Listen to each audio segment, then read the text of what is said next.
Donald Trump ने दिया धोखा। डोनाल्ड ट्रंप ने डेमोक्रेसी को भी दिया धोखा और अमेरिकन को भी दिया धोखा।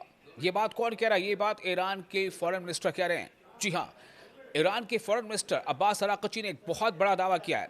उनका कहना है कि डोनाल्ड ट्रंप ने ईरान पर हमला करके सफारतकारी यानी डिप्लोमेसी और अमरीकी आवाम से धोखा किया है। ईरान के वज़ीर ख़ारजा अब्बास अराक़ची ने कहा है कि अमरीकी सदर डोनाल्ड ट्रंप ने ईरान पर बिला इश्तिआल हमला करके न सिर्फ तेहरान के साथ जारी बिलवास्ता मुज़ाकरात को नुकसान पहुंचाया, बल्कि अमरीकी आवाम से भी धोखा किया।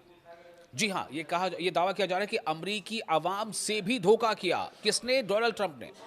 ये दावा किया जा रहा है। बुध के रोज सोशल मीडिया प्लेटफॉर्म एक्स पर एक पैगाम में अराक़ची ने कहा कि जब पेचीदा जौहरी मुज़ाकरात को रियल एस्टेट के सौदे की तरह समझा जाए और जब बड़े झूठ सच्चाई को छुपा दें तो गैर हकीकी उम्मीदें कभी पूरी नहीं हो सकती। नतीजा क्या निकलता है? गुस्से में आकर मुज़ाकरात की मेज़ पर बम बरसा दिए जाते हैं। उन्होंने मजीद कहा कि मिस्टर ट्रंप ने सफारतकारी और उन अमरीकियों से धोखा किया जिन्होंने उन्हें वोट दिया था। अब्बास अराक़ची कह रहे हैं कि डोनाल्ड ट्रंप ने अमरीकियों से धोखा किया और उनसे भी धोखा किया जिन्होंने उनको वोट दिया था। ईरान और अमेरिका के दरमियान ईरान के जौहरी प्रोग्राम मतलब न्यूक्लियर प्रोग्राम के बारे में बिलवास्ता मुज़ाकरात जारी थे, डायलॉग्स जारी थे।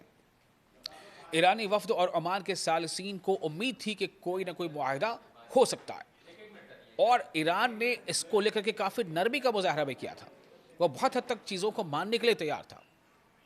इसराइल और अमेरिका के हमले से यानी जुमे के दिन इसराइल और अमेरिका के हमले से एक दिन पहले जेनेवा में मुज़ाकरात के तीसरे दौर के फ़ौरन बाद, यानी हमले से एक दिन पहले और जेनेवा में मुज़ाकरात के तीसरे दौर के फ़ौरन बाद ओमानी सफारतकारों ने कहा था कि नया जामे मुआहिदा पहले से ज़्यादा करीब है। लेकिन शनिचर के रोज़ इसराइली और अमरीकी अफवाज ने ईरान के अहम मकामात पर हमले कर दिए, जिनमें कई आला ओहदेदार मारे गए। अमरीका के मगरबी एशिया के लिए खुसूसी नुमाइंदे स्टीव विटकॉफ, जो अमरीकी मुज़ाकराती टीम के सरबराह थे, उन्होंने पहले दावा किया था कि ईरान ने मुज़ाकराती अमल को नुकसान पहुंचाया। ताहम एक बाखबर सिफारतकार ने कहा कि ये दावा मुकम्मल तौर पर गलत है और ईरान मुनसिफाना और जामे मुआहिदे के लिए तैयार था। एक खलीजी सिफारतकार यानी जो गल्फ कंट्री का एक डिप्लोमेट, उसके मुताबिक, जिसने नाम जाहिर न करने की शर्त पर यह बात आगे बताई थी, उसने कहा कि ईरानी वफद ने मुज़ाकरात के दौरान कहा था कि तेहरान ने यूरेनियम की अफजूदगी उस वक्त तक बढ़ाई जब ट्रंप ने 2015 के जौहरी मुआहिदे से अमेरिका को निकाल लिया था। यह मुआहिदा साबिक अमेरिकी सदर बराक ओबामा के दौर में हुआ था।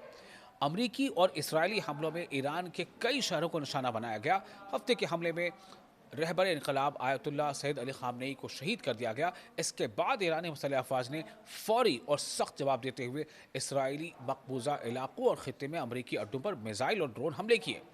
ईरानी हुकाम का कहना है कि खित्ते में अमरीकी फौजी अड्डों को निशाना बनाना जायज़ दिफा है। उन्होंने अक़वाम मुत्तहिदा के चार्टर के आर्टिकल 51 का हवाला देते हुए कहा है कि अमरीका या इसराइली हुकूमत की जारहियत के खिलाफ ईरान को अपने दिफा का कानूनी हक हासिल है।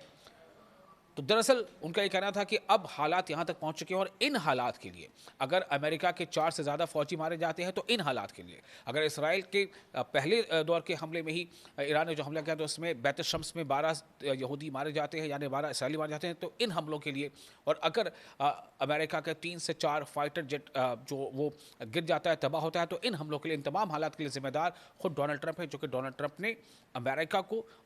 ने डिप्लोमेसी को धोखा दिया है।